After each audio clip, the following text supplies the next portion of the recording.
आज आपण जाणून घेणार आहोत गर्भाशयातील पडद्यासंदर्भात.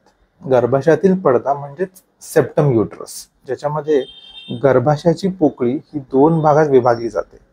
या केसमध्ये गर्भाशयाच्या सेंटरपासून एक प्रकारचं पार्टिशन तयार होतं, जे गर्भाशयाच्या कॅव्हिटीला दोन पार्टमध्ये डिवाइड करतं. तर हा सेप्टम किंवा हा पडदा काय करू शकतो?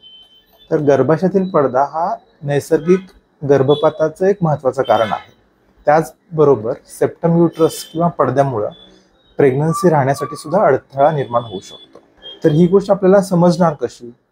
तर बऱ्याच महिलांना आपण सोनोग्राफी किंवा HSG या एक्सरेमध्ये गर्भाशयातील पडदा किंवा सेप्टम हा डायग्नोज करता येतो. आणि याची ट्रीटमेंट आहे हिस्ट्रोस्कोपी, म्हणजेच दुर्बिणीद्वारे गर्भाशयातील पडदा काढून टाकणे. ही एक खूपच सोपी आणि अतिउच्च तंत्रणा असलेली प्रोसिजर आहे.